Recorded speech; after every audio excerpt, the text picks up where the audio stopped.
Hey, hello, and welcome to Paula's Run Club. Here comes the run, week 4, brought to you by Heiko, the hydration company that has your hydration covered, with me, Paula Radcliffe. And me, Christopher Thompson. And this week, Thommo, we are continuing that London revisiting those vibes a little bit, catching up with people, telling their stories. A couple of weeks ago, we caught up, of course, with the 3 that we had followed in terms of Harry Judd, Sophie Rayworth and Charlotte Davis. And now it is time, of course, to catch up with Gab Stone, because he was missing from that trio that we caught up with earlier on. He wasn't able to join us then, so he's going to give us his insight as to how his London went, and also an amazing challenge that he's taking on. Yeah. You've been a party to, haven't you? Yeah, no, it's exciting, the challenge he's got. It's like, and he did say to him, bless him, don't worry, I'm not going to enforce your coaching knowledge on this particular challenge, because it is a little bit out of my depth for what he's trying to do. But we'll let him explain it. No, we're just going to put you in there to keep him company on it, Tom. Well, that would get me out the door. Yes, this is true. Well, sometimes it's not about coaching; it's more about above the shoulders, just mentally getting through these things. But or you could just be there with your little ice bath that's never been used to help him with recovery each day. It's never going to go away, that is it? No, not until you get in it. Not until you get in well, it. It's the summer's coming. The chances go up when the summer happens. But he did. Yeah. He did. I mean, we'll get into it, but there's unfinished business there with challenge. Gab and Harry. So, as a London sense, and we will get there. We will get there. Definitely. And talking of summer's coming. Kind of, we've seen track season start to kick off a little bit recently. We saw the Diamond League start back in Shanghai. So we kind of are seeing that transition. I mean, it goes on all the time, and it's very much interchangeable now as well. But that transition out of marathon season into the track, a phenomenal 3K in that Shanghai. Did you catch some of it?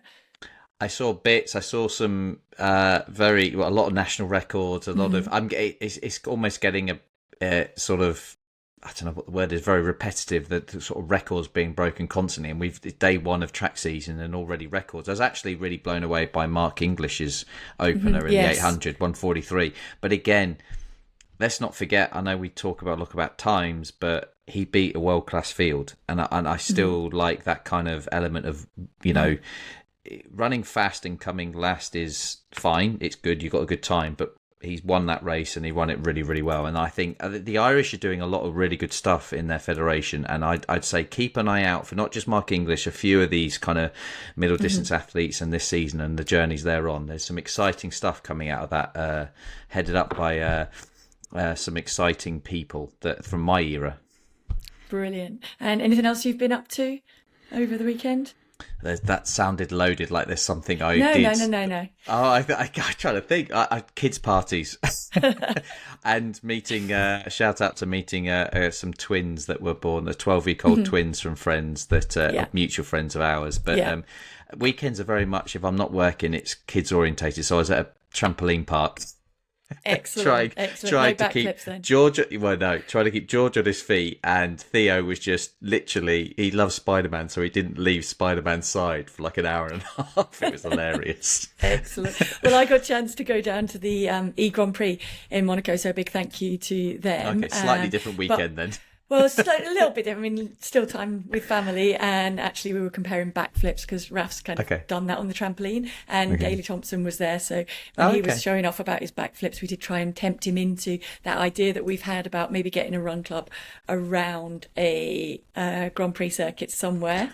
Okay. And so that idea might be coming on a bit, because Daley actually agreed not to run it, to be fair. He did agree to walk it, though. Okay. So might hold him to that. Might try and get him jogging a little bit.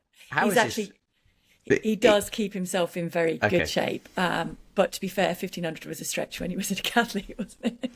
Well, for a lot of these multi-event groups, that it seems like the middle distance event is a bit of an Achilles heel, for lack of a better language. But again, they put so much. They have to be so strong. They have to be so everything. I mean, it's tough, especially when you're doing it at the end of 2 heavy days of competition as well. So, but he keeps himself fit. If we made it into like a high rocks around the course, I think absolutely he'd smash it, because still keeps himself in very good shape. And it was great to watch the racing, and I got a ride in safety car, which was scary. Oh really? Okay, brilliant. Yeah. Oh! Yes. Yeah, because they Yeah, have to drive they didn't let me quick. drive it. Yeah, they do. They drive as fast as the drivers do. So Wow. yeah, it was a little bit of a slam There's back in nothing the seat safety about moment. No. that. Yeah, There's nothing but safety a about going at that very speed. cool experience. So I do want to say a big thank you to the organisers. And yeah, watch this space. It would be brilliant to kind of bring that to life and kind of be able to bring to life run clubs around a Grand Prix course. Oh, absolutely. How long is a lap? I think. Well, I think Monaco's a short circuit, isn't it? That's 3.3. I think it Miles or varies. K? You would okay. Okay.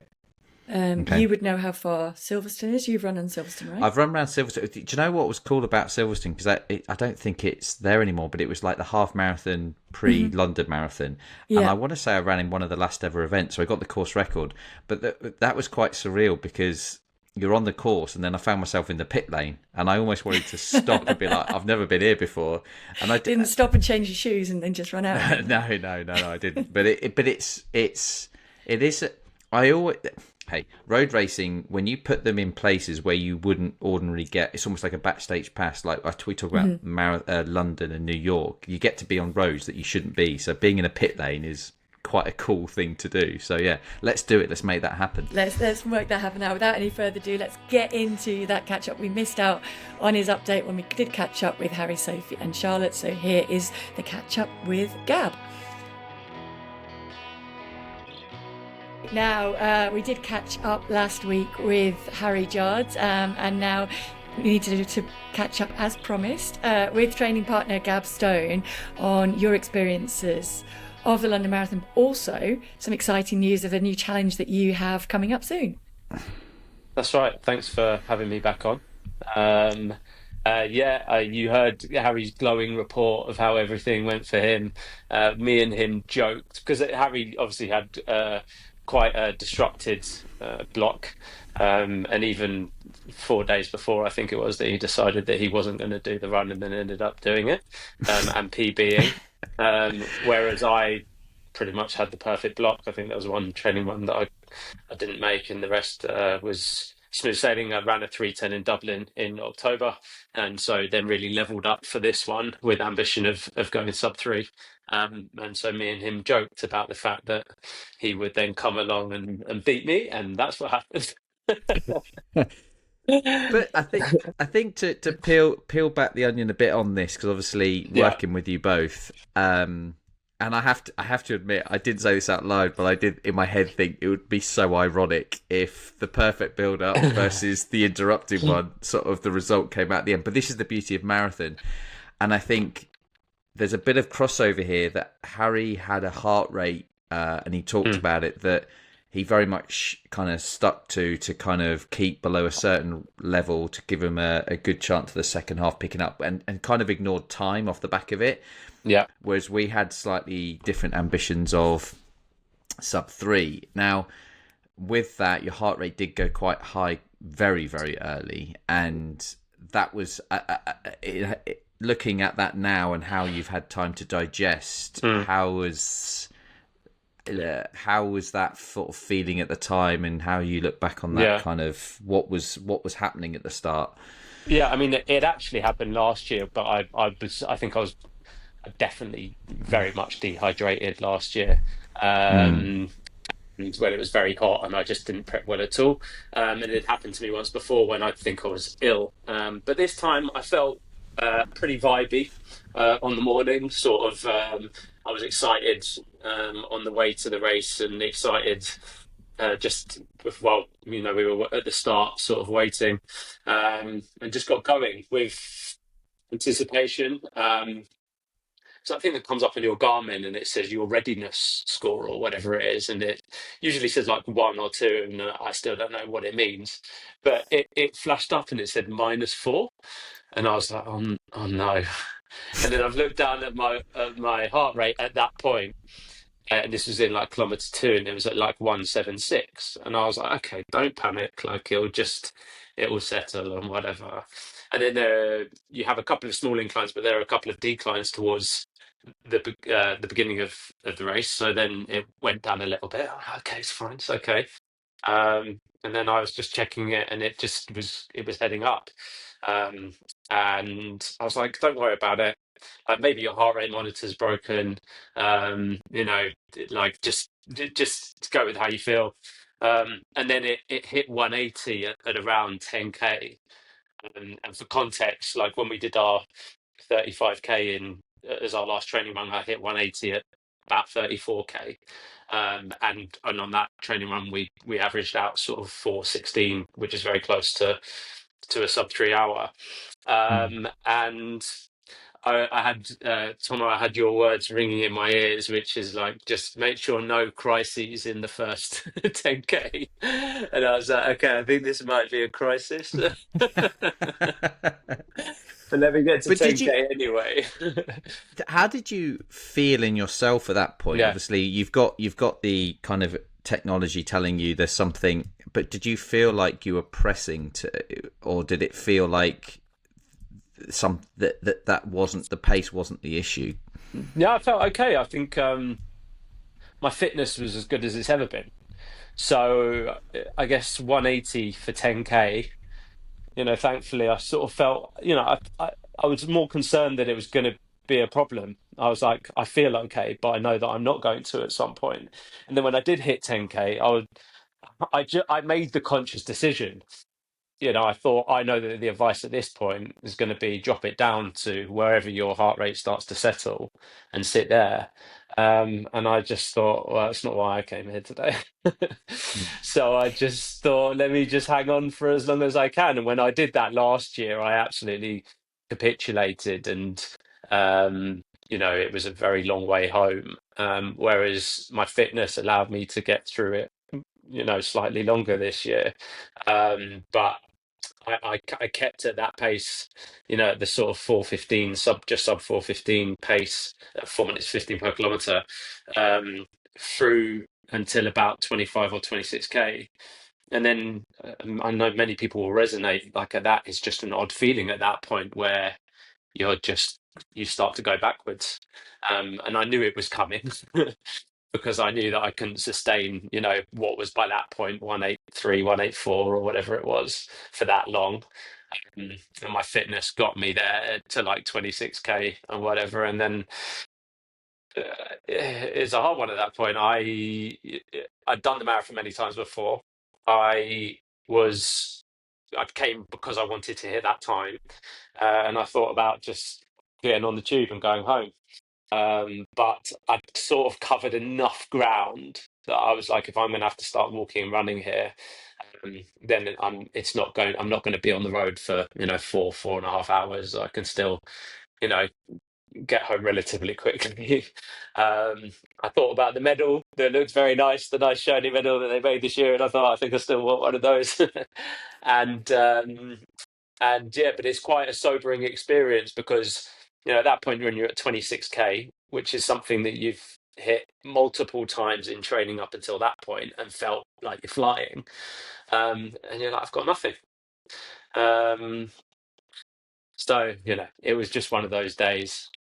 And in those early stages, Gab, apart from the heart rate, did you feel like you were overreaching at that stage? Like, if you tuned into, without looking at watches, without looking at data, if you tuned into your body, did you feel like it was just not clicking for some reason? Not especially, to be honest with you. I didn't feel too uncomfortable at that pace. Probably it was once I came over Tower Bridge, I think I started to, and obviously you've got then the excitement you're looking out for. I knew that my friends, my girlfriend were there, and so looking out for them, you know, as you're coming over and round. And I think at that point, I then probably started to feel I was maybe overreaching a bit.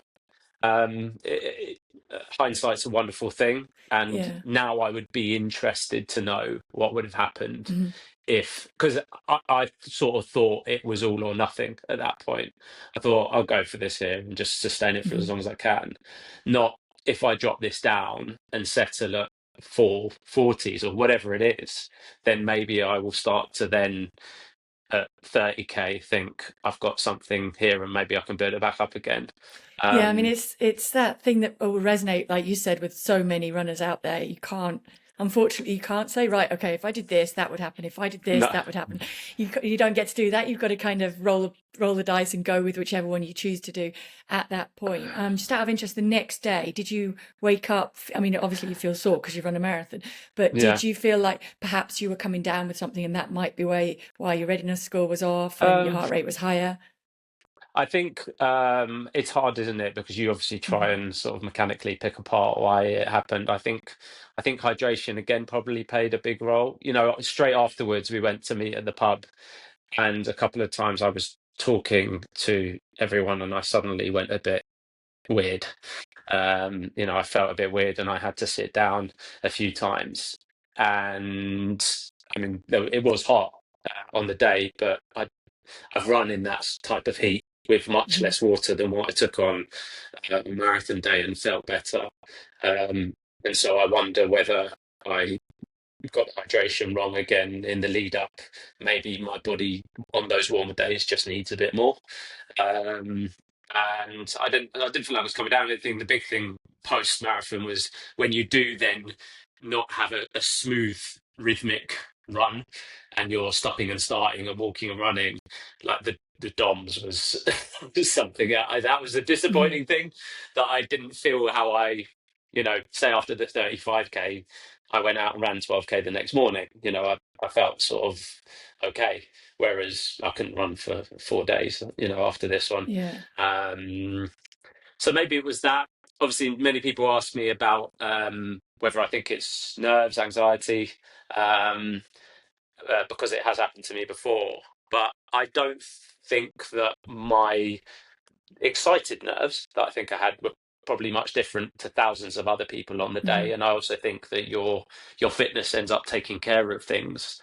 Like, probably naturally sort of heightens your heart rate, but not sort of 10k later. Especially because for me, once I was into it, I was just like, right, here we go. Like, you're running, you're not thinking about the nerves. For me in the lead up was just, am I going to be healthy by the time I get to the start line? All of the paranoia and everything. Yeah. I mean, honestly, my take on it is, I don't know about you, Thommo, but I don't think this is psychological. I think perhaps you were fighting something off around that time, and it just was. It sucks, but it was bad timing. Well, the thing that we discussed, and we haven't fully debriefed on this yet, so I'm kind of adding to a small discussion Gab and I had, is because you mentioned that your hydration habits aren't great, just generally, just day to day. Perfect timing, Paula, as you take a drinking drink from a water bottle, as we said. So, and one of the things that exactly, and one of the things that I explored with you, but we've had a healthy kind of, I've left you alone. Because when a marathon's gone, you kind of got to leave that kind of over discussion for a little bit. But one of the things that in me. No, it's one way of dealing with it. Is that when you're training and you're training regularly, it's a reminder, it's a stimulus to eat and drink.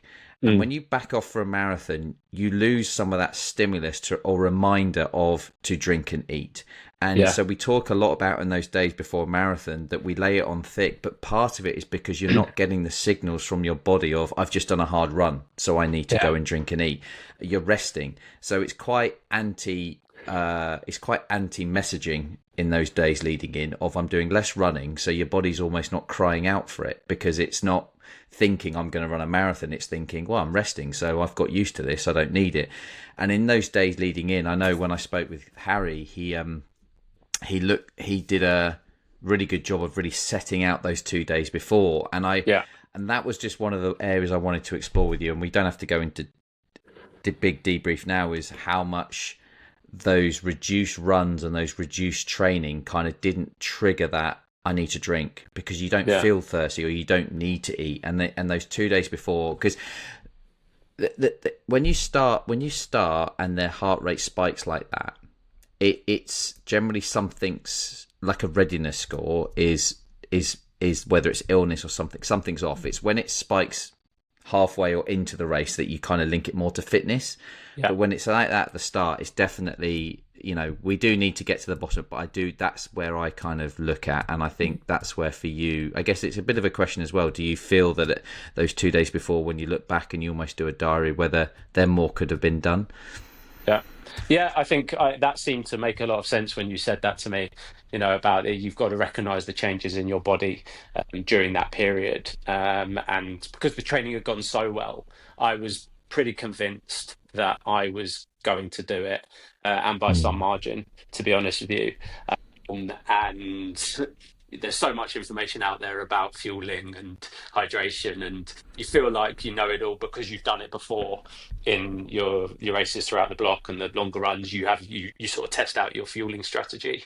But it's certainly, I guess, the biggest lesson that I will take from it. And that gives me something to focus on, to take away from the pain. And within that, I also don't want to discredit what an amazing opportunity it was, as well, because many people, especially now, 1.3 million applications and everything that we hear, like it's a privilege to be a part of the race. It's a privilege to be a part of the day, but it's also human nature. If we take on something and we set our sights on something, we put a lot of hard work into it, and then we don't achieve it, then it's human nature that we feel disappointed and upset. And we talk of marathon blues, and I think people get that whether things went well or things didn't. And I really struggled, to be honest with you, the next day and the few days afterwards. I think especially when yeah. Oh no, I was just going to say, I think that's normal, Gab, and I think it's far better, in my opinion, to process that than to like bottle it up and try and pretend, okay, it just didn't work out, I'm not really bothered. No, it's far better to deal with those emotions, acknowledge, yeah, okay, I'm really frustrated, I put a lot of work, a lot of effort into that, and it didn't pan out. Hopefully you still enjoyed being a part of the atmosphere on the day. Of course, and clearly it hasn't destroyed your ambitions and love of marathoning, because you've taken on a massive challenge to bounce back. But on that, I mean, I think it's a brilliant way. So do you want us to talk us through a little bit of the 30-day challenge? Sure, and yeah, explain absolutely. that, because I think it is a great way to basically say, okay, I put everything into that one, didn't work out, but I know I'm in shape. So what else can I do to kind of bounce back from this and prove to myself that I am in good shape? Well, yeah, thank you. I agree. I think they say that what goes in the mind grows in the mind. And if you don't then let it out and speak about it, then that's where problems come from. So, one, I think anyone who is going through those sorts of post-marathon blues, I didn't get what I wanted out of it, should talk to people about it, because it's okay to feel a bit annoyed. And two, like, then sit with it and then go on and think, what else can I do now to focus on the action and not the outcome? And so with me, this was something that this wasn't a knee-jerk reaction to not hitting my time, but this has been in planning for long before London. In June, I'm running 30 marathons in 30 days. There will be no sub-3 attempts within those marathons. I wonder why. But yeah, thank you for mentioning it. I'm running 30 marathons in 30 days. I'm doing it to raise awareness around gambling and addiction harm, resilience and recovery. It's built off of is there an irony in that in any way? In that my you're running basically addiction, being, or yeah, exactly. yeah, You are basically being addicted to something healthy. Yeah, I mean, look, this is built off my lived experience, and I suffered with quite a harrowing gambling addiction, which I'm happily over 11 years clean from, and I do a lot of talking in schools and sports clubs and organisations about addiction awareness. But within that, I also talk about how running is my addiction now. But overcoming addiction is about self-awareness and recognising behaviours. And running is my knees may not say so, but running is a lot more healthy than my addiction of the past. And it is I am an addict, even though I haven't gambled for over 11 years. I am an addict, and I channel my addictive behaviors into something that gives me life and excitement in the way that running does. And so I felt the urge to use running as a way to try and amplify the messaging around addiction awareness. It was Mental Health Awareness Week last week.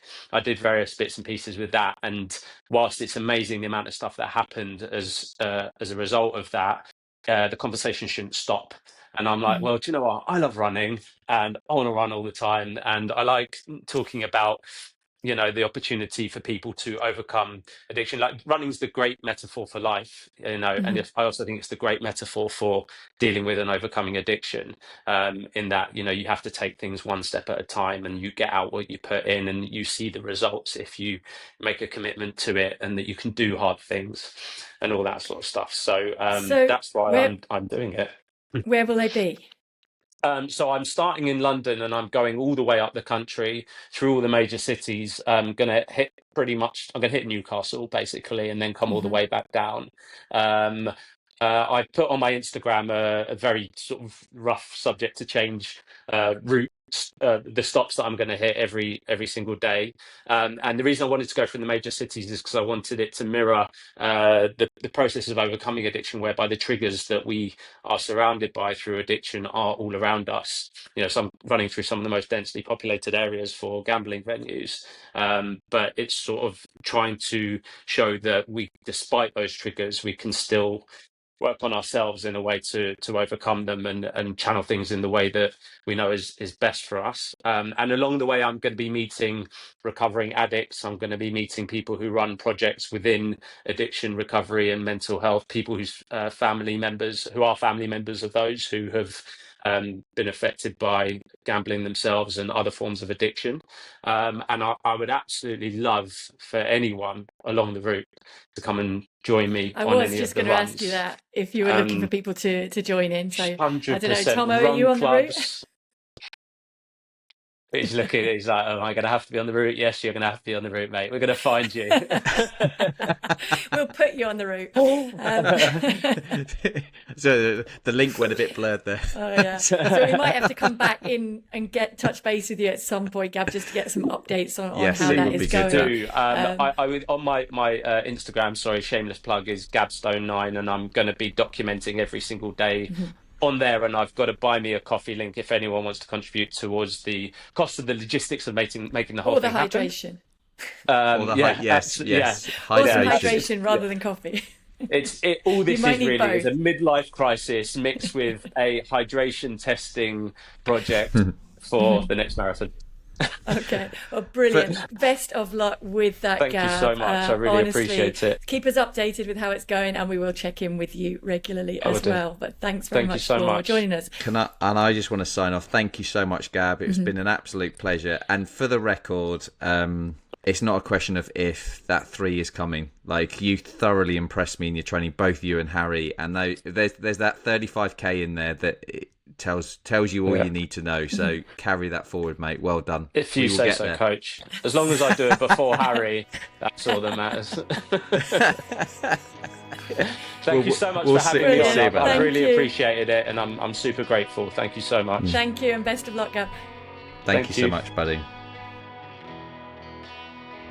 Oh, that was brilliant to catch up with Gab there, Thommo. And I'm so glad that even though he kind of went through the mill a little bit in that London experience, that he's back firing on all cylinders, excited to take on this challenge. And it's a phenomenal challenge, no?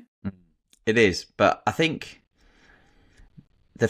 his frustration that he feels from not getting the sub 3 is the reason why he will end up doing it. I have no doubt about that, and that's kind of the yin and yang of those emotions of they're not fun to have when you don't get, and I feel the frustration with him. I literally felt every session, every run with both those boys leading up, and I'm really proud of and grateful to have been part of it. But yeah, certainly Gab did some, like the 35k session of he was at 3 hour pace doing alternate mix of paces, and he was not remotely rested up for it. So it's in there, and he will get there, and his frustration will be part of the reason he'll get there. But yeah, that 30 marathon 30 days is I'm glad I'm not having to set the sessions for that, because it will mainly just be rest. To train, does he? No, that's my point. Just goes right through. It'll just be rest between. But yeah.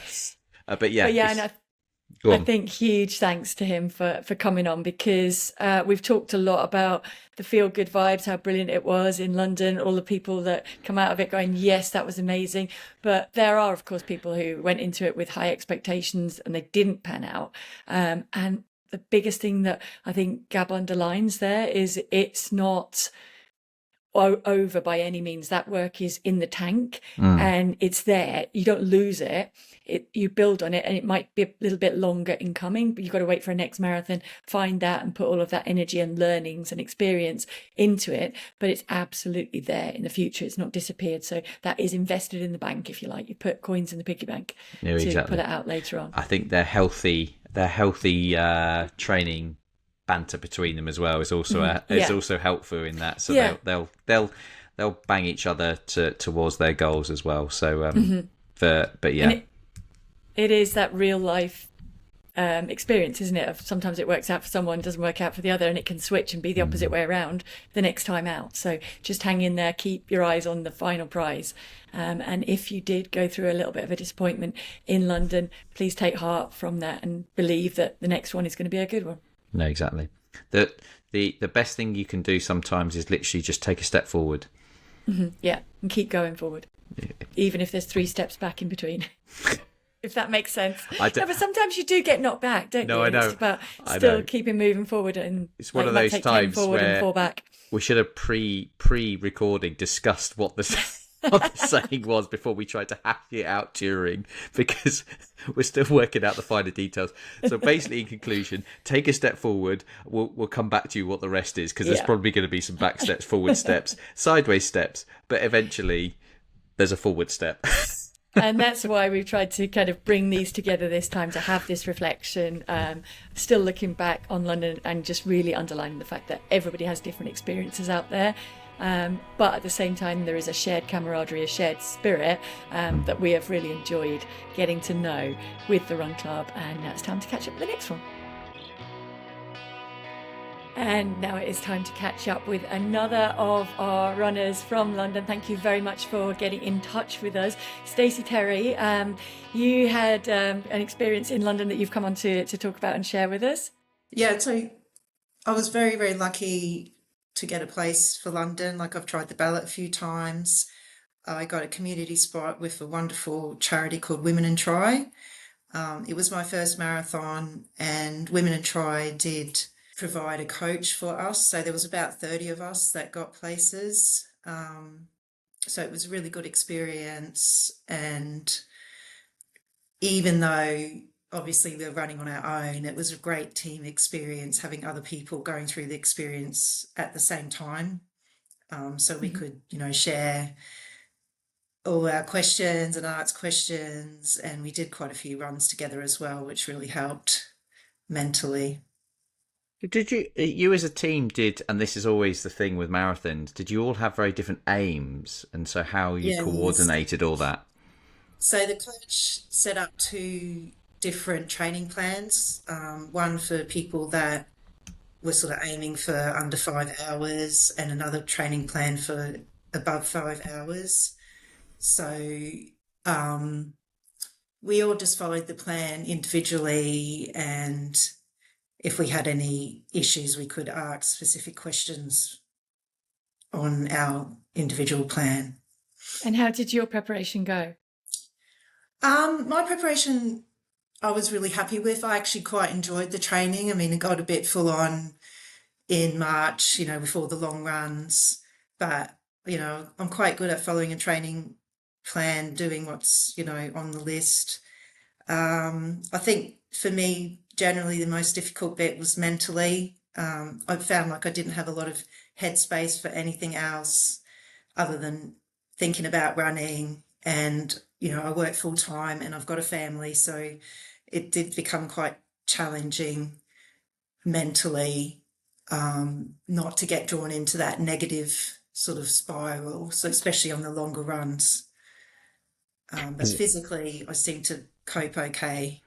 Was that something that you found really powerful from your other sort of training partners and coach, that kind of everything you just said there, that almost the mental coping side of it was as important for you as anything? Oh, definitely. I don't know how I would have coped if I'd just done the training on my own. So yeah, I was very lucky to have a group of people around me doing it. because you mentioned you have family, did you bring them with you, or how old are your children? Were they inspired by what you were doing as well? Yeah, I've got one daughter who's 13. She's not really into running, so no, I couldn't really bring her with me. But they did, she did come and support me at the marathon, and I was very lucky to see her and my husband on a couple of times on the route, and I think she really enjoyed that. But they were very supportive in terms of me being away a lot, like on the weekends doing all the training runs and during the week. So I was very lucky in that respect. So then, do you want to talk us through experience in the race itself? I mean, did you meet up with the other runners beforehand? Yeah, so I was lucky. I did get to run with one of the runners because we were obviously all in different waves and different start areas. So I did actually run the first sort of probably 10 kilometres, a bit longer, with one of the other girls that I had done a few training runs with. So that was really good to get into the start of the race and sort of calm nerves and everything. I was feeling really good at the start, and for those first sort of 10, 15 kilometres, like my legs felt really fresh. And, we were sort of going off the advice that we'd had about not pushing it too hard. So we were taking it a bit slower. Like, you sort of did a lot of those tips as well, which was really good. So at about 15 kilometres, I did see a pacer, which I thought was sort of running it a little bit quicker than us. And I thought, I could probably keep up with them. So I sort of went off to follow the pacer, but then sort of lost the pacer because, I saw my family and stopped to see them. And then, I don't know, it was maybe around 10 miles or sort of halfway, like just before Tower Bridge, my quads just started feeling really tight, like felt like lead really. I just never had experienced that before in any of the training runs. So that I struggled a bit with that, and that I suppose impacted me for the rest of the race, where I was taking quite a few walking breaks, like just sort of 30 seconds here and there, but I couldn't really keep my pace. Like originally I was aiming to try and do under 5 hours, but I ended up doing 5 hours 14. So, not that time was the biggest thing for me, but obviously, I was a little bit disappointed that I didn't get under the 5 hours, but overall I had an amazing experience and the crowd was just amazing. I was going to say, because again, it's I feel like there's always mixed emotions at the finish. It's not always positive and not always negative. There's always something. But in terms of just an experience, I guess, before I ask you the aftermath, how did it meet expectations around how you felt it would be like, and just as an event versus how it actually was? I exceeded all my expectations. It was just incredible. Like I've said to a lot of people after the race, like if you got the opportunity to do it, I'd definitely do it, even if you had to walk it. I've just never experienced anything before in my life. I mean, I had my name on my shirt, and pretty much from the first 100 meters, people were calling out my name. You just feel really special, and it does get a little bit overwhelming, but I just really enjoyed it. I know you said about not getting under the 5 hour, but do you feel now, especially now as the dust settled, because it's a couple of weeks now post race, do you feel pride in what you've done, not just on the day, but the journey you've been on? Do you feel that personal pride of what you've achieved? Yeah, definitely. I mean, I was just thinking this morning, I still can't believe I actually did it, really. So was that real? I don't know, but yeah, I definitely do. I mean, I'm proud of myself for the training, like sticking to it. And during the race, I had prepared a lot mentally. I really didn't want to get down during the race, and I think I achieved that well. Like there was a little bit around Canary Wharf when I started to, get a bit down, but I sort of picked myself up pretty quickly. So mentally, I was pretty positive the whole way round, and I was just enjoying the atmosphere and everything that was going on around me. I mean, the weather was amazing. I know a lot of people thought it was really hot or too hot, but I didn't find it that bad. I mean, I'd rather that than it pouring down with rain. So I'm not going to complain about the weather, really. And how has the recovery been afterwards? I mean, you mentioned that you were dealing with those sore, dead quads from before halfway, which is early, so it makes it tough. Did you really feel that in the days afterwards? Yeah, the first few days, I mean, I had the typical struggle to get down the stairs, like had to hold on to the railing to get down the stairs. But by about Wednesday, I was like physically, I was okay. I didn't go for my first run until about a week after, and that felt quite hard going. Like it felt like a lot more effort, like just doing an easy run. So I've done sort of 5Ks since then, plus a track session last week, which actually felt much better than what I was expecting. How did you celebrate afterwards? Well, I had the day off the next day and took advantage of some of the freebies, like went and had a steak at Gaucho with my husband. Nice. And, got a few free salads and... Oh, wow. I had a couple of there was a few spas that were giving free sessions, so I did that. Nice. I got to ask, like, what was your favourite part of the race? Was there one like real standout moment, or is it all kind of blurred into one massive achievement? I did love the Tower going over Tower Bridge. That was amazing. The finish line, seeing that sign, that 385 yards to go, that was amazing. I just think the crowds really made it as well. Yeah, so even though it was sore and it was painful for the second half, it'd be safe to say that you have been inspired. You're not one of those people who walked away and said, right, that's one, I'm done, never again. I'm very surprised at myself for saying this, but I have thought about like whether I could do another one. Mm-hmm. Well, that might be an extra steak in line for your husband then. You touched upon this about how within the race it's so inspiring seeing everyone around you and what the charities and what they're doing. And I think that's the beauty of marathon. We talk a lot about people inspiring each other. So I guess you will have inspired so many other people. And I guess thank you for that, for one. But secondly, is there anything that sort of a closing thing of inspiration to pass on to anyone that's even thinking about doing what you've done and achieved? Or maybe they put in for the ballot and they're not expecting to get a place, and then now they're going to get a place. Is there any advice you can pass on there? I would probably just say go for it. Like, don't worry about whether you've ever run before or how much you run or whether you think you're fast enough. Or honestly, it just was the most amazing experience for me, and it has made me think that I can achieve, or I know that I can now achieve hard things. And it's sort of given me a bit more of a focus that if I want to do something, I can do it. It's not like I will necessarily, be able to go out and run a 100K ultra tomorrow, but, if I have a goal and put together sort of a plan, I can achieve it. And yeah, it just makes me feel really good and proud that I achieved it.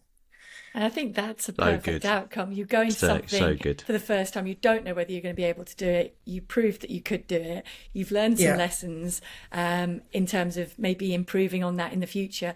And you've got that appetite and that desire to get back in there again and aim to improve that. So I think all of that is really, really strong. But for me, the best part is just hearing you say that you feel that much more equipped to tackle hard things in life moving forward because of that, and that you enjoy the camaraderie out there, because I think those two things really, really feed together, and those are the things that will kind of keep you being successful in all areas of life, not just in the sporting one. So thank you so much for coming on and sharing your story. Thank you so much for inviting me. I really didn't expect it. So it's just amazing. And the podcast is amazing. I just love listening to it every week. It was really inspirational. Thank you. But Thank you. honestly, you're the inspiration now. Yeah. Oh, And good thank luck you. in whatever challenge is on next. And if you Yes. decide to Thank take one of you. those on, just let us know what that is. Thank you so Thank you. much. You're a star. Thank you. Just out of interest, Stacey, did you go in the ballot for next year? Yes. Yeah. Brilliant. Yeah, that was brilliant to listen to Thommo. I think she was a bit nervous coming on in the beginning. She totally shouldn't have been, but really nice to hear that perspective from Stacy, and just to see how much that she's grown as a person through that whole experience. Yeah, how empowered she was from the experience, I think, is really inspirational. And we will say it till we're blue in our face that people inspire each other. And I really love it as well when it comes to these experiences, and I ask the question of, was there one standout moment, and you can't help but just keep list more than one. You can't. It's difficult to just stay one, because then one memory feeds another memory, and it becomes such an embedded part of what makes you so proud. And she articulated it brilliantly, how much it meant to her, how proud she was, but how and why people should give it a go. It was such a good interview, really, really was. Yeah, and I think it's brilliant that she's kind of got that bug. I love how she talked about the fact that maybe her 13-year-old's not quite on board yet with wanting to be a runner, but might get there in the future, and certainly will have taken a lot of inspiration from seeing Mum take on a challenge that she didn't believe she could do in the beginning. And she went through some difficult times within the race itself, but pushed right through it. And I think she's come through definitely like a little bit taller than when she started out that experience. And that's not just from the higher stack shoes. We didn't even ask her the shoe question. Yeah, we didn't actually. No. But I do love the fact that most of the people that we've spoken to have already put in for the ballot for next time. So didn't we say Harry's definitely done that? I know Sophie will have done. Charlotte definitely has. We didn't ask Gab actually, but I think he's kind of. Did we ask him? Good question. I I don't think we did, but I'm sure he has. I'm sure. Stacey there's no way he hasn't. definitely has done. Yeah. We didn't actually ask her if she's going to go on to do a few more of the majors. There was definitely an Australian twang in there, wasn't there? Yes. So I wonder if she thinks that she's popping back to Sydney and take that challenge on. I don't know. That might be a challenge. If she did, we do have a code that she could use down there to take advantage. One of Paula's famous interludes. Here we go. I'm loving this. What's the discount code? Come on, So this Paula. is something that I'm going to have to teach you about, Thommo, because I'm not sure you know about this thing. So it's something called Saily. Go on. And it's an app with an eSIM. So for when you're traveling abroad, you know how you get those roaming charges and they Yes. really, really rack up? Well, you can download this app once and you download an eSIM.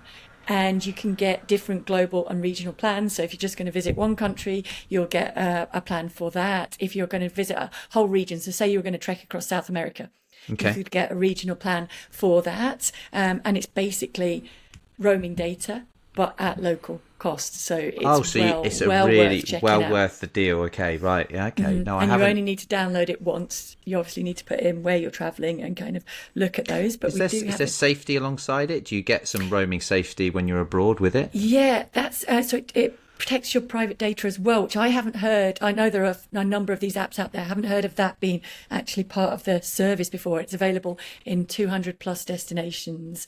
And as I said, it is an app. It does protect your mobile data. And what they also do is they protect your security, but it blocks certain pop-up ads. So it can stop those, because those pop-up ads use your data. Okay. They basically consume it instead of you just chatting away to your friends. I see. So they protect that, so you can actually use the data for what it's meant to be for. So the app that you need is Saily, as in a sail, because you're going to sail off around the world. You don't have to be in a boat. You can go on a plane with a Y on the end. So set that kind of Saily, and you can use our code, Paula's Run Club, all one word, all lowercase, at checkout, and that will get you 15% off your first purchase. I've learned something new. There's so many little tricks and tips around travelling, which especially at the summer, it's going to involve, as we've talked about, if you take your family or wherever you're going, this is highly useful. I need to check this out myself, because that is a highly useful. So what you need to do, Thommo, you need to scan the little QR code that is in the link in the description, or on the YouTube bit, and then you can try. I could be the first customer. Give it a go. I'm going to be first in line. There you go. Perfect. Thank you, Paul. Thank you for bringing this to me. Thank you. I Yeah, appreciate you're very it. welcome. Public service announcement is over now, and it's time to sail on into David, who we've got coming up now for his reflections on London. And now it is time to catch up with the third of our listeners for this week, David Byfield. Very much welcome to Paula's Run Club. Unfortunately, you had a few injury issues within the race itself, didn't you? But what we absolutely loved about your email is that it hasn't dampened your desire to carry on with the marathons. You've caught the marathon bug, it's safe to say. Yeah, pretty much. So I'm already kind of doing the usual thing that everyone else does. I'm looking for what I could possibly sign up to next, but trying to kind of hold back on that slightly. Saw a physio at the weekend. I've been told I have gluteal tendinopathy, so I'm just kind of working through that now, and just trying not to push myself too hard. But yeah, it's just such a completely crazy experience. Like, I mean, I did London back in 2009, I think. I think it's the last year that Flora held the sponsorship, and compared to that, it was something else entirely. It was like 3 deep in the crowds. I think if the crowds weren't there, then probably wouldn't have finished. Okay, so if we go back to what you were stood in the start line and everything was okay, wasn't it? You didn't have any signs of any issues. So if we start there, what was your kind of mindset on the start line? Having run before, but what was your ambitions and state of health at that point? Health was absolutely fine. Yeah, I was kind of aiming for around 5 hours, give or take. I wasn't particularly pushing for a specific time. I only had a 12-ish week training block to properly prepare. I won't go into how it plays. That's too long a story. But just go out there, enjoy it, and just kind of finish best I can. I knew kind of in my head that if I ran into problems at some point, it was just what kind of coach rates Paul. I think the one you mentioned before about just kind of counting, that does help sometimes, I found, and just kind of not putting your head down when you're kind of going for a slightly tough spot, to kind of keep up and look around you and know that it's going to be some weird and wonderful signs or kind of lots of kind of people out about just sort of cheering you on, which I thought in advance would help, and I think it really did. From what I understand, the issue kind of came in around mile 18. Is that right? So up until that point, with things like when you got to Tower Bridge, things were okay at that point still? Yeah, I kind of felt okay. I mean, I knew. I mean, if I'd had again a longer training block, I would have been in a kind of much better condition. But I was quite happy with how it was going. Thought, I think I'll be fine to finish. Whether I hit the 5, I think look at the pacing afterwards. 5 hours was probably on the cards. Tower Bridge was fine. It was sort of after it was just before the switchback around the Isle of Dogs, where I started kind of feeling slightly thinking this is going to be a bit of a struggle. But then I knew my family was at, I think it was around the mile 22 point. I thought, well, to have to get at least to that point, then it's only another 4 miles from there. Yeah. But that was a key help to you, motivation, because again, we talk a lot about not trying to consume the whole apple. I'm using poor analogies here, sorry, but you take each bite as it comes. But the fact you had something that was not the full kind of 8 miles, you were able to kind of section it down of something to look forward to. So was that how you approach when things got tough? I know you mentioned Paul is counting, but was sectioning it down into things to kind of aim for helpful as well? Yeah, absolutely. And I think not having been around London for like a couple of years, kind of being used to working in London now, I work kind of more locally, and just kind of getting to feel what London looked like kind of helped kind of break the whole thing down as well. Because not having been experiencing this, I didn't kind of, you don't necessarily know what's around the corner. And I'd heard so much about some of the other support that was going on from some of the organised groups, which were, I think it's kind of, I'm looking forward to kind of seeing some of those. And yeah, just it'd be very easy to just focus on each mile individually, but then that becomes a massive slog to just go, because 1 mile can feel one mile could be gone like that, and some miles can feel like they just absolutely drag on. So you got through it as much as you could along that bit. Presumably the pain was getting quite bad through that. Did you also have to deal with the psychological worry of, is this something, am I going to make the finish? Is this something that I'm making it worse? How did you deal with that during the race? I think my wife would say that I'm quite pig-headed when it comes to things like this. Like unless I physically cannot move, I was going to finish that. Or it's such a difficult thing to get a place for, as we all know, and it's to kind of be given the opportunity to do that. But it wasn't one I could pass up. I thought, if I'm going to do this, unless I'm actually carried off, I'm going to finish it. The pain itself wasn't that. It wasn't so much a kind of anything excruciating that was stopping my tracks. It was more the act of actually struggling to lift my feet up more than this high off the ground. And I felt like I was dragging my feet, worried about slipping over, stuff like that. And it just had to be, run for a couple of minutes, walk for 5, and just keep going through that whole cycle. The actual kind of the fueling side of it was absolutely fine. I just, I felt like I had the energy, but the actual kind of mechanics were more of the issue. And presumably the people around you, as well as the crowds, did help you to kind of get through that. Did you feel a lot of support from other runners? I mean, I'm guessing there were other people doing the same thing in terms of walking, and you make friends as you're going through it. Yeah, absolutely. And I think if it had been something slightly more rural, something more kind of isolated in terms of the events, then not having people around would have probably maybe want to maybe slow down or possibly give up. And I think one tactic that I found really helpful is something that I found out that my youngest was doing throughout the whole day was costume spotting, looking for some of the weird and wonderful costumes that are out there, anything unusual. And sometimes, knowing that they wouldn't have seen all of them, I was looking out for anything unique or different that I could kind of tell to my boy afterwards. Nice. There's a guy in a kind of Transformers suit I saw at one point, and I knew he'd love that because I think probably you can't see everything.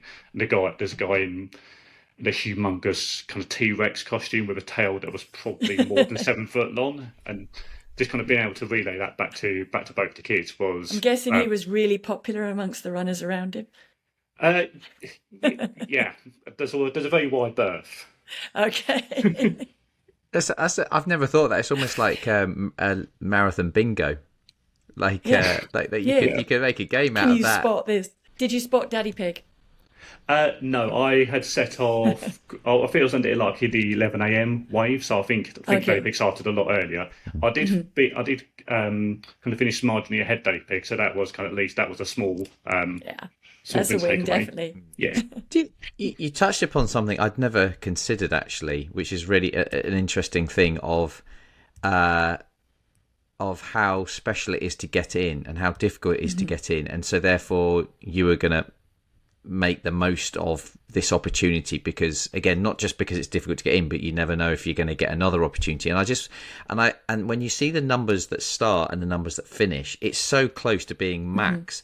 I wonder how much every runner is so making the most of just such an incredible occasion and knowing this may be that one time because of it's so hard to get in, so exclusive. And do you think that is a big motivation for people just to hell bent on just whatever happens, like you picked up a bit of an issue that I'm gonna see this through and make the most of it because you may not get another chance?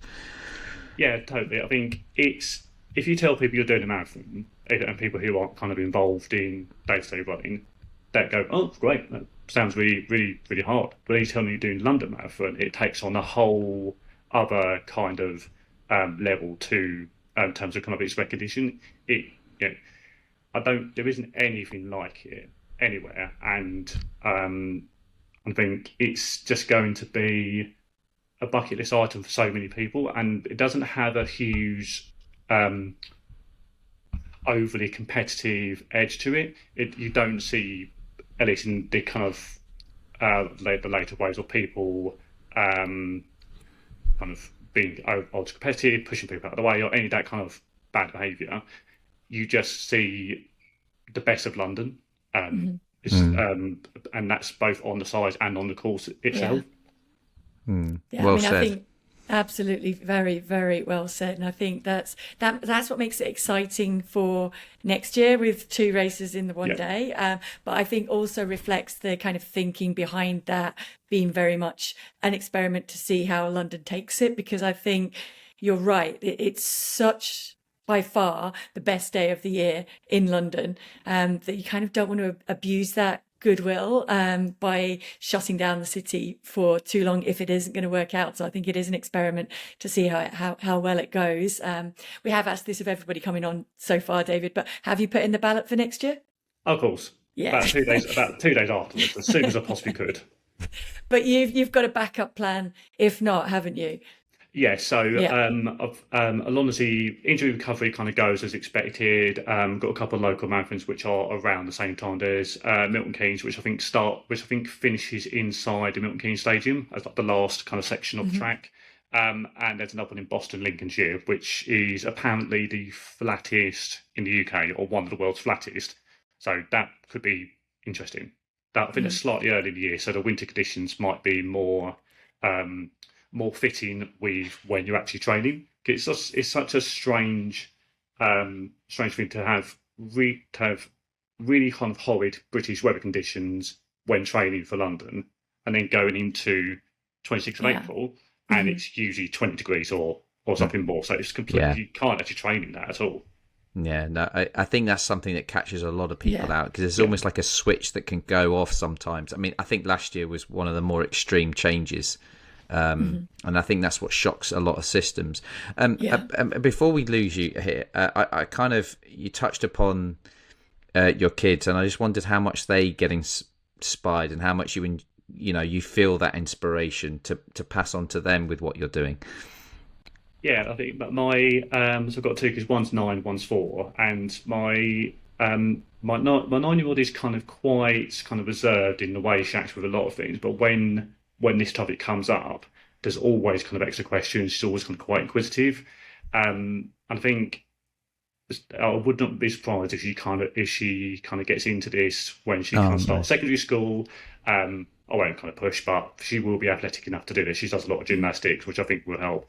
My 4-year-old, I think he just sees me going running. He sees me with coffee mugs with a running picture on it, and he kind of references those quite a lot. So he's starting to kind of understand a lot more that this is something that I do semi-regularly, and my wife as well.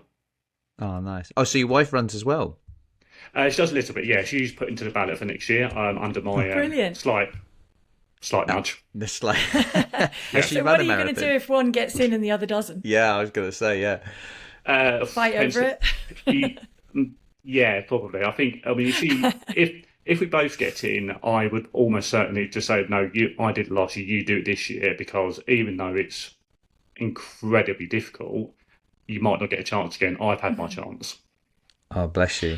Oh, bless you. Oh, yeah, I think you've won a lot of audience members over with that one. Well done. I'd keep it if I was you. No, I've lost everything. I'm joking. I don't know what happens, actually. Do you get asked whether you can hand it back if you get a place in the ballot? Can you give it back in and it goes to someone else if you can't take it? I don't know. That's a good question. If you were injured, you can defer. Yeah. I don't know whether you can throw it back into the pond, if you like, straight away. I don't know whether that's an issue there, but I guess it must come up. Yeah, I mean, because there was a rule once upon a time that if you applied 7 times on the trot, then you automatically got in or something like that. But they've had to change that due to the demand. So they're probably always tweaking things. But either way, it's very kind of you that if you do, that you will hand it over. But I guess presumably that's for childcare, right, David? Yeah. Let's say that. Yeah. Yeah. Let's. Let's just so on to wrap this up. Then I guess I think it would be really nice, and we've had this from previous. Is there something that you could, everyone inspires everyone. in the marathon. It's not mutually exclusive. So your kind of inspiration to anyone listening of why they should just get stuck into marathon, what makes it so special from your point of view? There is nothing that's worth doing that comes easy. It will be hard. Deal with that really early on. But if you get into a marathon, it's something that on social media, maybe the impact of it seems slightly lessened, but it is hard. It is an incredible experience if it's London or somewhere else. And the sense of achievement you get from it is absolutely huge. And even if you do it once and it takes you how long it takes you due to any injuries or any other health issues, it's something you can say that you have done, and you will never forget that. Well said. Brilliant. Thank you so much, David. Very best of luck rehabbing that glute imbalance, and also in the next challenges coming on. And let's keep our fingers crossed that one of you gets a place in the ballot. Yes. Thank you. Thanks for having me. Thank worries. Oh, that was great, Thommo, with David. I'm actually very intrigued to see what happens if both of them get a place in the ballot. Yes, or what happens if he gets one and his wife doesn't, whether they can switch that over. I actually don't know if you can gift to your partner, because certainly I don't think you can gift it to someone outside, but whether there's a friend or a family sort of, I don't know, but anyway. But the thing is that, again, one of the things I love about these conversations is there's always something extra that comes of it that you haven't thought about, and that's where the exclusiveness or the difficulty of getting in represents a big part of the desire in the moment to make the most of it. And I'd not considered that as much as I should have done, and how much. And I just love hearing people talk about it in their own special way, because we all get to run it in our own way and we all get to talk about it in our own way, and that's what makes it so fantastic. But yeah, it really just another fantastic interview, really great.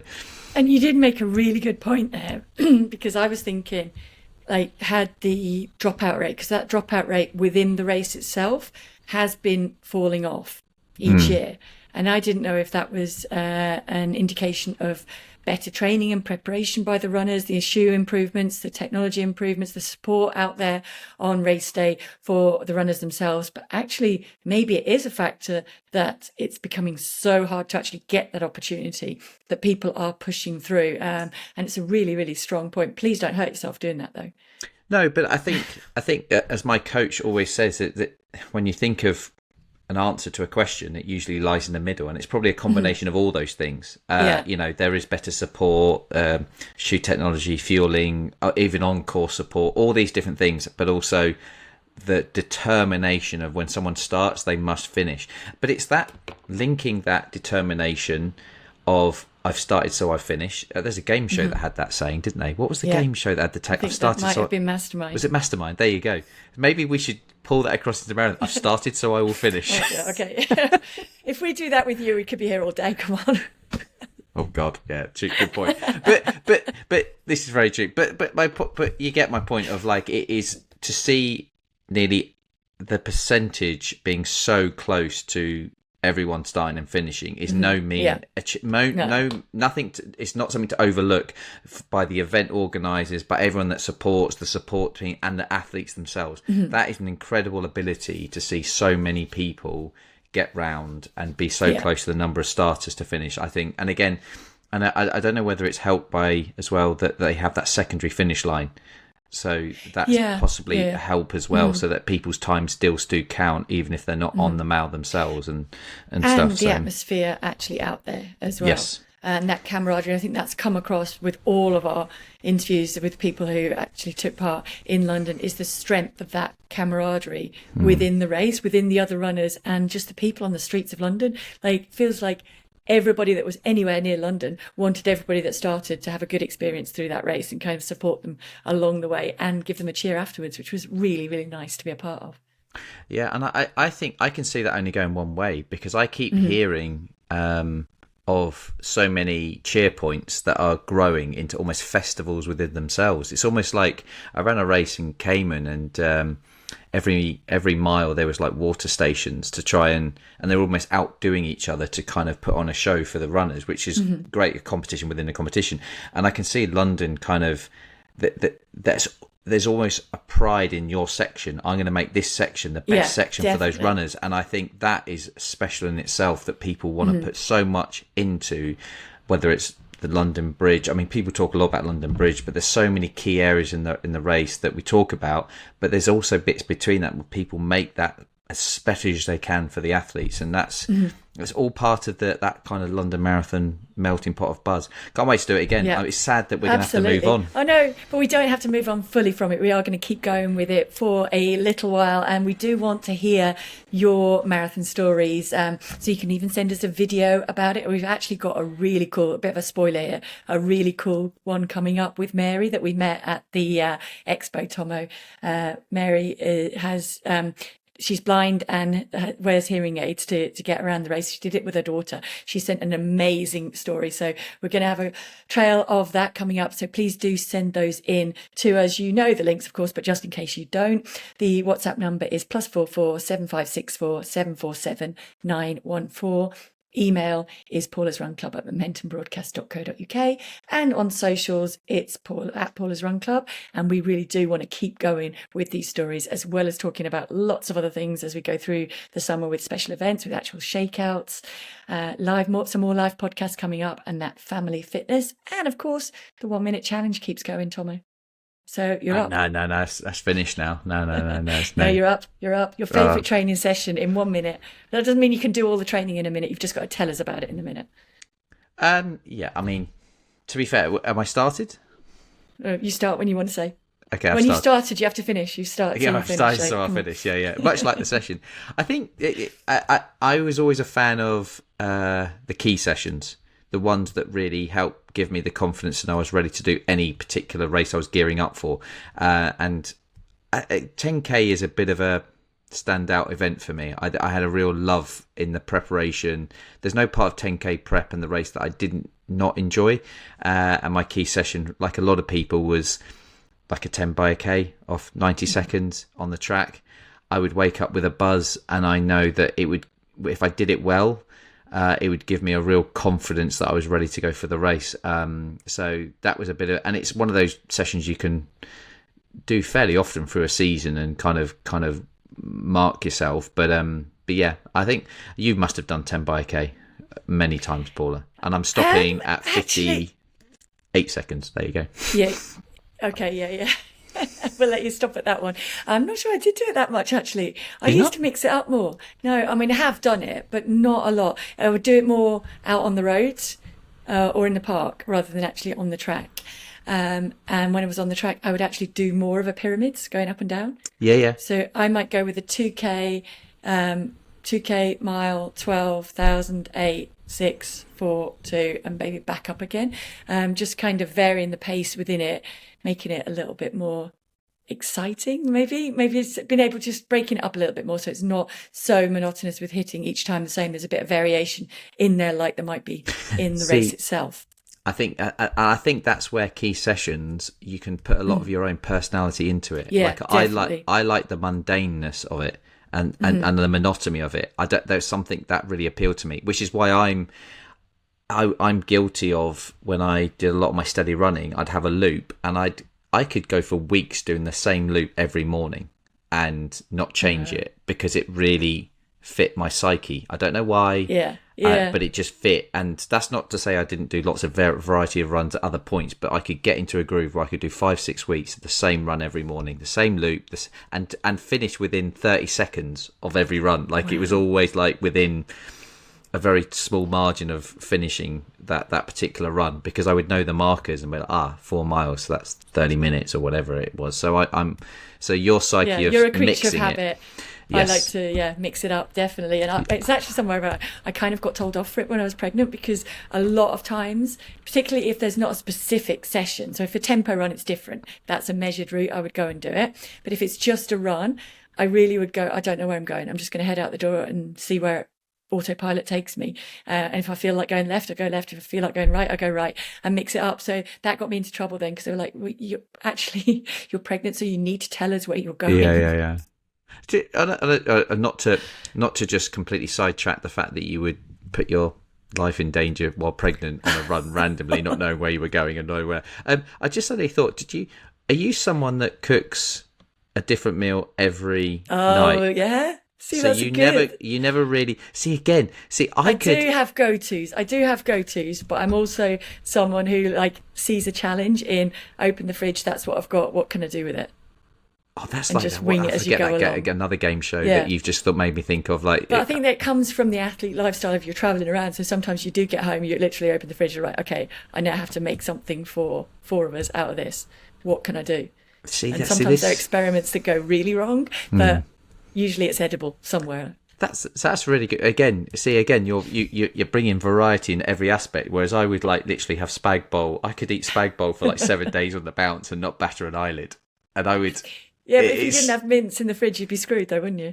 Well, that's why I'm one of those big. I cook massive batches, so I know it will last, and sometimes freeze and sort of So you're making the pasta fresh or cooking the pasta fresh, but anyway. But this is. It's a good job I didn't tell Paul this when I was down. We were down in Padstow. He'd have probably kind of. What do you mean? Batch cook the same meal all the time. You've really worked through that recipe book, then, have you? No, but again, it's things like that I have gone through phases where a really good cookbook can really help spice up that kind of creativity. And again, and that's where he mentioned, if people did listen to that episode, go back to it, and he talked about how running helped his creativity in the kitchen. And that's where, for me, reading his book or following a recipe can help the creativity in other dishes that I already do. So if I do a spag bowl, how can I spice that up a little bit? Not literally spice, but just you could be creative in a sense that makes it so it's not just my tinned tomatoes and mince and oregano and that's it. So creativity now creates you've got a creativity. basic tomato sauce you can put into it. Yes, I'll tell you what, I want to make that as well. Again, another one for people to go back to that episode. That was it was lovely. Anyway. It was really well worth it. So thank you once again. That has been a long episode. Thank you to everyone for getting in touch and coming on and sharing your stories. As mentioned before, please do keep sharing those, share little videos as well if you would like. So thank you once again to Heiko for bringing us this episode, and to let you know that discount code once more for them. So you need to head to drinkheiko.co.uk, use the code PRC, and that will get you 10% off your first order and 20% off the second. That is all we've got time for this week. It has been Momentum Media Production, and we will see you on Thursday for the shakeout and next week for the main pod. See you later, guys, and hope you enjoyed it. And we started, so we're finished. That's going to be our tagline from now on, isn't it?